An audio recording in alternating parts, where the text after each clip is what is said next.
Magandang araw! Sama-sama tayong matuto sa Teacher Sal Learning Resource Channel. Revised K-12 Curriculum, Filipino 5, Quarter 3, Week 8, Pasalitang Pagkukwento. Tumingin ng mabuti sa mga larawang ipapakita tungkol sa kwentong si Malakas at si Maganda. Ayusin ang mga larawan ayon sa tamang pagkakasunod-sunod na mga pangyayari sa kwento. Siguraduhing isipin kung alin ang unang nangyari, sumunod at ang huling bahagi ng kwento.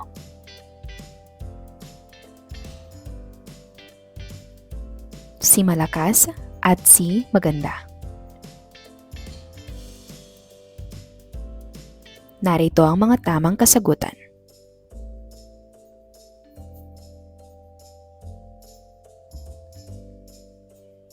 Anong uri ng kwento si Malakas at si Maganda? Ito ay isang alamat. Ano-ano ang mga tekstong naratibong napag-aralan, nabasa, napanood, narinig nyo ngayong quarter? Basahing mabuti ang mga pangungusap at ibigay ang tamang sagot sa pamamagitan ng pagbuo sa mga ginulong titik. Unang bilang, ito ay kwentong naglalaman ng mga pangyayaring katatakutan. Ikalawa, ito ay kwento tungkol sa mga Diyos-Diyosan, mga diwata at kakaibang nilalang. Pangatlo, ito ay tumatalakay sa mga kabayanihan at pakikipagtunggali ng isang tao o mga tao laban sa mga kaaway.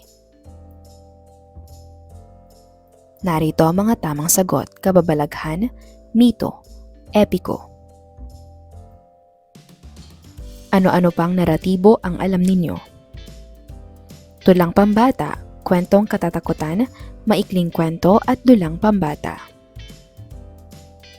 Ano ang inyong gagawin kung gusto nyong ibahagi sa iba ang isang naratibong nabasa o napanood o narinig ninyo? Magkwento. Anong uri ng diskurso ang karaniwang nagkukwento ng mga pangyayaring naganap mula sa pansariling karanasan o nasaksihang karanasan ng ibang tao? Pasalaysay.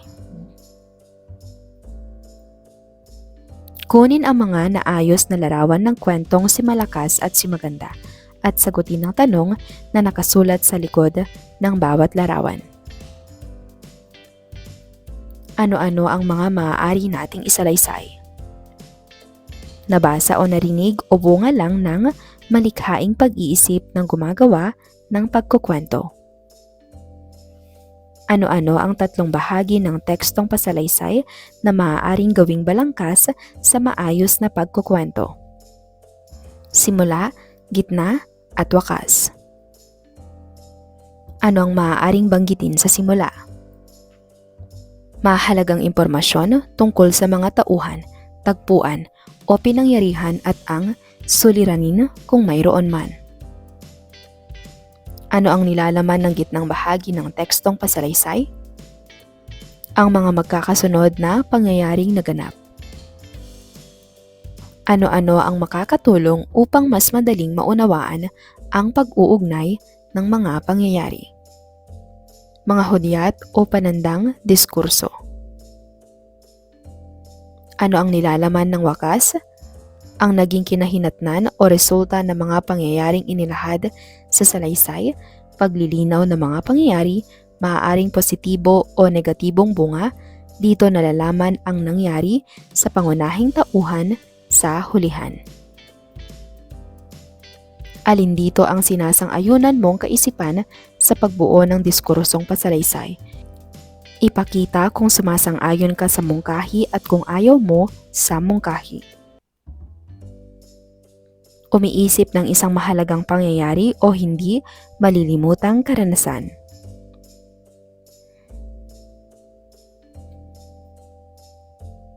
Kung ano ang maisip na pangyayari ay iyon na ang unang banggitin.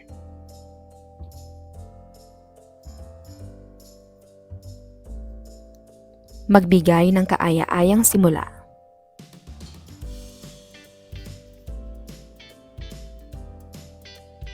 Kahit walang wakas basta maayos ang mga pangyayari sa gitna.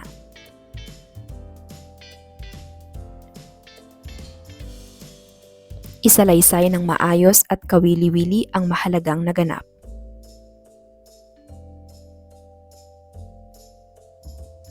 Gumamit ng mga pandamang naghuhudyat ng pagkakasunod-sunod.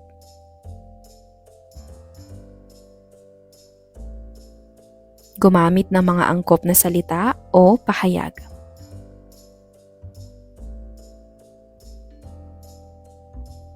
Gamitin ang pandiwang nasa aspektong pangkasalukuyan sa pagsasalaysay ng mga naganap sa kwento.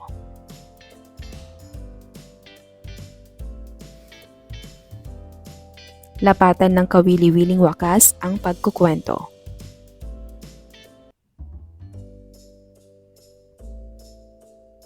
Mag-isip ng sobrang nakakatakot na kwento upang masindak ang mga manonood at tagapakinig.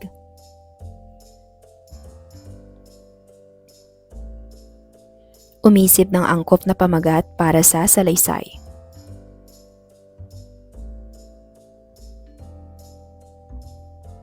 Ang ganda ng salaysay ay nasa nakinig.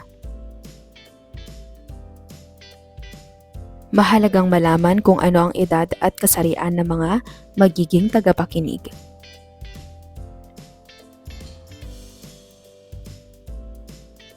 Ang isang tagapagkwento o tagapagsalaysay ay tulad ng isang aktor o tagaganap sa isang dula.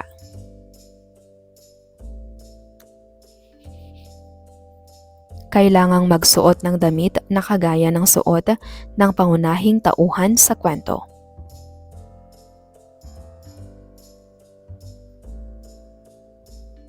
Isagawa ang dugtungang pagsasalaysay tungkol sa kwentong si Malakas at si Maganda.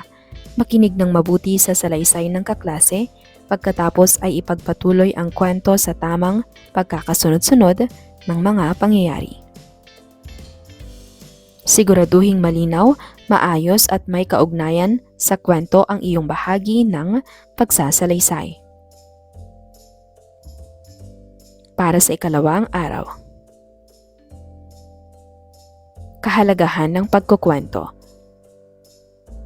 Pagkakaroon ng pagkakataong maging mahusay na mamamahayag sa pahayagang pangkampus. Malinang ang mas mataas na antas ng pag-iisip. Maging kalahok sa mga patimpalak sa pagkukwento. Makapagturo ng leksyon sa buhay. Makapagpahayag ng mga video sa social media. Makapagbigay aliw o kasiyahan sa mga tagapakinig. Mapalawak ang talasalitaan. Mapayaman ang karanasan. Maging mahusay na vlogger sa hinaharap. Makapaghanda sa mga mas mahirap na kasanayan. Ilista mo, buuin ninyo ang mind map tungkol sa mga panandang na katutulong sa mahusay na pagkukwento. Isulat ang inyong mga ideya sa loob ng mind map.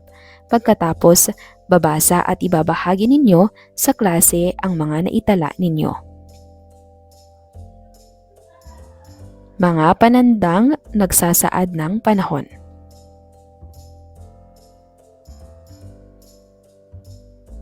Mga panandang nakatutulong sa mahusay na pagkukwento. Noong unang panahon, tuwing, kapag, ngayon, mula noon, lumipas ang mga taon. Ano pa ang iba pang panandang nagsasaad ng panahon at mga hudyat ng pag-uugnay na maaari ninyong gamitin sa pagkukwento? Mga panandang nakatutulong sa mahusay na pagkukwento, mga hudyat ng pag-uugnay. Ito, din, tulad, dahil, at, nang, naman, sapagkat, kaya't, dahil sa. kaugnay na paksa bilang isa, mahusay na pagkukwento. Makinig at tumingin ng mabuti sa PowerPoint presentation na ipapakita. Unawain ang mga pamantayan sa mahusay na pasalitang pagkukwento o pagsasalaysay na tatalakayin sa bawat slide. Ang pagkukwento. Ano ba ang pagkukwento? Ang pagkukwento ay isang buhay na sining na kung saan isinasalaysay, isinasalita o ipinapasalindila ang isang kwento. Ang ganda ng isang pagkukwento ay nasa tagapagsalaysay dahil mahalaga ang mahusay na pagkukwento. Mahalaga ring matuto ka kung paano gawin ito. Narito ang mga pamantayan sa pagkukwento. Pumili ng isang kwentong kawili-wili sa mga tagapakinig. Gumamit ng mga angkop na kilos habang nagkukwento. Gawing katamtaman ang lakas ng boses. Baguhin ang tinig kung kailangan upang umangkop sa salaysay. Ipakita ang tamang ekspresyon ng mukha.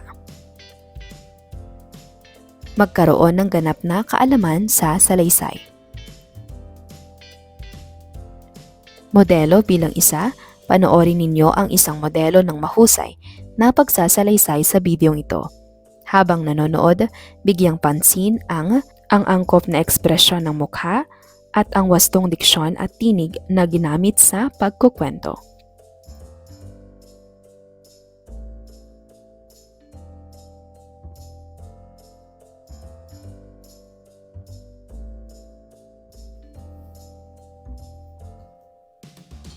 Ikalawang modelo, makinig ng mabuti habang imomodelo ang pagkukwento. Pansinin ang mga kilos at galaw na maaaring iangkop sa maikling kwentong, esay, batang pasaway, at obserbahan kung paano ginamit ang mga kilos sa pagkukwento. Esay, Batang Pasaway ni Leonardo F. Sanchez. Panganay na anak si Esay nina Aling Belen at Mang Jose. Pagtatricycle ang hanap buhay ni Mang Jose. Madaling araw pa lamang ay naghahanda na siya para sa buong araw ng pagpasada. Samantala, nagtitinda naman ng gulay sa palengke si Aling Belen. Bago magtanghali ay umuwi siya sa bahay upang magluto ng tanghalian para kina Esay at Marco. Si Esay, 11 taong gulang, ang tumatayong ate sa kanyang bunsong kapatid na si Marco. Siya lamang ang inaasahan ni Aling Belen na magbabantay sa kapatid kapag siya ay wala sa bahay. Madaling araw noon, kaaalis pa lamang ni Mang Jose upang pumasada. Nakapagluto na rin si Aling Belen ng almusal habang naghahanda ng kanyang mga gulay na ititinda sa palengke. Esay, bumangon ka na riyan at pupunta na ako sa palengke. Gising ni Aling Belen sa kanyang panganay.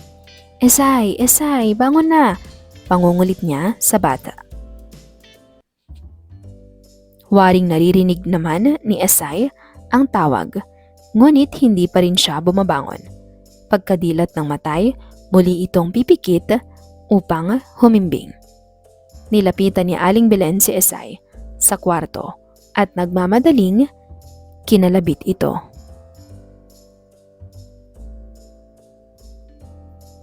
Anak, gising na. Aalis na si nanay. Inaantok pa po ako, nay. Mamayang tanghali pa naman ang pasok ko. Maaga pa po. Naiinis na tugon ni Esay habang nagkukusot ng mata. Aalis na ako. Nariyan ang almusal ninyo. Wag na wag mong pababayaan si Marco, ha? Wag mo siyang palalabasin ng bahay at baka mahulog siya sa hagdan. Nandito na ako bago pa ang tanghalian. Ang huling bili ni Aling Belen bago siya umalis. Ugali ni Esay na suwayin ang utos ng kanyang ina. Nagdadabog siya kapag inuutosang maghugas ng pinggan kaya madalas ay may baso o pinggang na babasag. Kapag inuutusan siyang magwalis, isinisiksik lamang niya sa mga sulok ang kalat. Dahil dito, madalas na kinakagat ng langgam si Marco. Maya-maya ay nagising na rin si Marco. Niyakap agad ni Esay ang kapatid at hinalikan nito sa pisngi. "Huwag kang makulit ha, huwag kang matigas ang ulo," wika ni Esay kay Marco. Ngiti ang naging tugon ng 3 taong gulang niyang kapatid. Ilang sandali pa'y may kumatok sa bahay. "Esay, tara na! Bukas na sila!" sigaw ng kanyang mga kaibigan mula sa labas. Binuksan ni Esay ang pinto at masayang sinalubong ang 3 kaibigan. "Ano? Di ka ba sasama? May bago raw silang laro ngayon doon." "Hindi pwede, walang magbabantay kay Marco," sagot ni Esay. Waring nag-iisip. "Tara na, isama mo na lang si Marco. Mabait naman yan, di ba?" Pagagalitan ako ni nanay kapag nalaman niya. Nangangambang tugon ni Esay. "Sige na nga, sandali lang naman tayo." Pangungulit ng kaibigan. At sumama nga si Esay sa kanyang mga kaibigan. Naiwan niyang walang takip ang pagkain sa mesa. Hindi niya hinugasan ang pinagkainan at hindi rin inayos ang pinaghigaan. Makalat ang bahay ng kanilang iwan at higit sa lahat, nakalimutan niyang ikandado ang pinto. Nagtungo sila sa computer shop sa tapat ng kanilang bahay. Masayang-masaya si Esay habang naglalaro kasama ang mga kaibigan. Makalipas ang mahigit 1 oras, napansin niyang wala sa tabi niya si Marco. "Marco, nasaan ka?" Nanginginig na tanong niya habang palingalinga. "Nawawala si Marco, tulungan niyo akong hanapin siya," sigaw ni Esay. "Ikaw na lang, baka kung saan lang yan napunta," sagot ng kaibigan, abala sa paglalaro. Sa takot, iniwan ni Esay ang mga kaibigan. Magkahalong takot at inis ang kanyang naramdaman. Maya-maya pa'y nakarinig siya ng malakas na preno at sigawan sa labas. "Yung bata! Yung bata!" Samantala, pauwi na si Aling Belen mula sa palengke nang makaramdam ng matinding kaba. Pagdating niya malapit sa bahay, nakita niya ang kumpol ng mga tao sa kalsada. Natanaw niya si Esay na umiiyak katabi ng isang pulis. "Esay, Marco, mga anak!" sigaw niya sa takot. Nakita niyang mahigpit na nakayakap si Marco kay Esay. Napaluha si Aling Belen sa takot at galit. "Esay, hindi ba't binilinan kitang huwag pababayaan ng kapatid mo? Bakit hindi ka nakinig?" Walang maisagot si Esay. Alam niyang mali ang kanyang ginawa at labis niya itong pinagsisihan. Mula noon, naging mas responsable na si Esay. Hindi na siya nagrereklamo sa mga utos ng kanyang mga magulang. Agad niyang ginagampanan ang mga gawaing bahay at inaalaga ang mabuti si Marco. Natutuhan ni Esay na mahalagang gampanan ang mga tungkulin, gaano man ito kaliit o kalaki, bago maging huli ang lahat. Sa inyong pangkat, basahin ng maayos ang bawat bilang. Ang mga ito ay nahalaw sa mga akdang pinag-aralan sa klase. Lapatan ang inyong pagbasa ng angkop na tinig, lakas ng boses, tamang ekspresyon ng mukha at kilos ng katawan. Salitan kayo sa pagbabasa. Pansinin ang pagbasa ng iyong kapangkat at magbigay ng mungkahi sa pagpapabuti rito.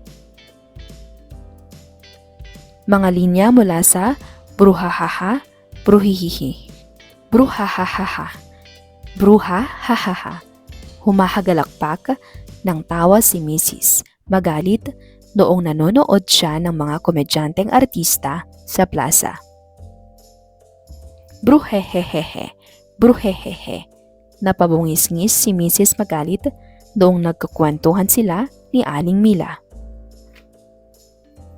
Bruhihihihi, bruhihihihi. Humahagikik siya na para bang kinukurot ang mapintog kong pisngi. Sabi ni Lola, sumalangit nawa ang kanyang kaluluwa. Hay nako iha, mahirap tumandang mag-isa. Wala na akong asawa, walang anak at walang apong katulad mo. Ang lungkot-lungkot ni Mrs. Magalit. Esay, bumangon ka na riyan at pupunta na ako sa palengke. Gising ni Aling Belen sa kanyang panganay. Esay, Esay, bangon na! Pangungulit niya sa bata. Nawawala si Marco, tulungan niyo akong hanapin si Marco. Yung bata! Yung bata!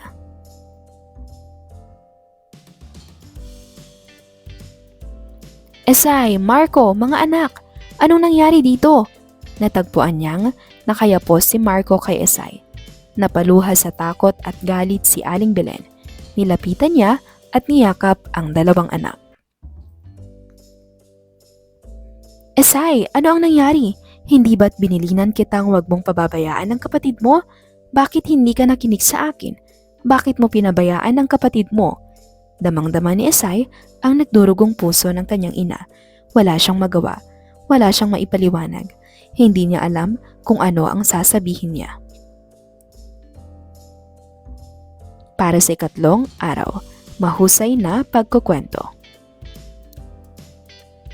Pagtulungan sa klase ang paggawa ng balangkas ng kwentong Bruhahaha, Bruhihihihi o Esay, Batang Pasaway upang masanay sa pagbuo ng balangkas ng ikukwento niyong akda.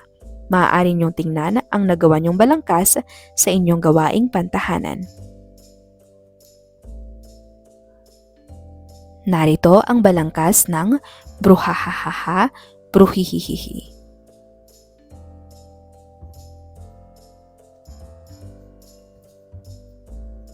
Balangkas ng kwentong Esay, Batang Pasaway.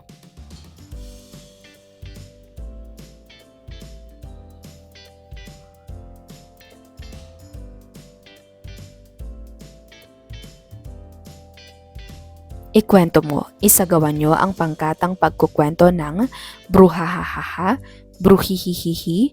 Gamitin nyo ang balangkas na ginawa ng klase bilang gabay sa inyong pagkukwento.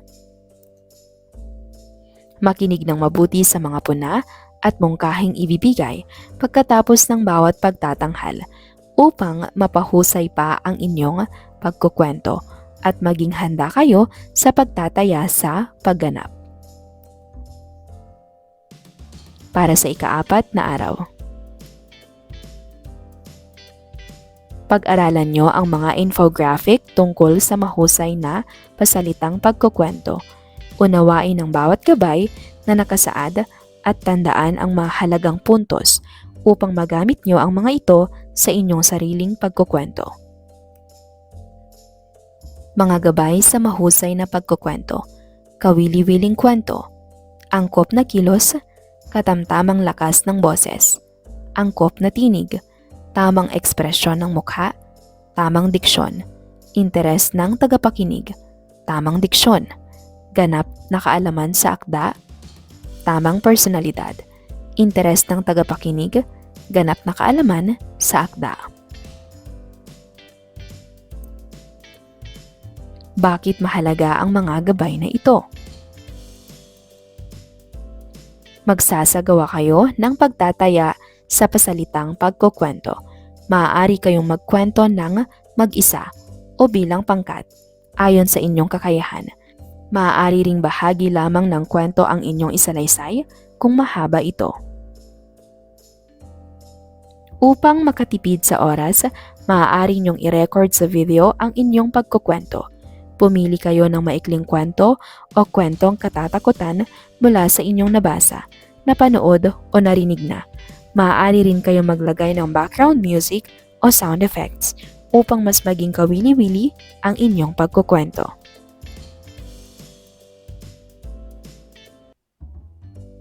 Narito ang gawaing pagganap. Goal, role, audience, situation. Para sa goal, makapagpakita ng isang mahusay na pagkukwentong magugustuhan ng mga bata upang malibang sila. Role, isang entertainer o tagapaglibang. Audience, mga batang dadalo sa isang birthday party. Situation, birthday ng pinsan mo at dahil mahusay kang magkwento, hiniling niya sa iyo na magkwento na ang mga kaibigan niyang batang dadalo sa kanyang kaarawan upang sila ay malibang habang hindi pa dumarating ang clown.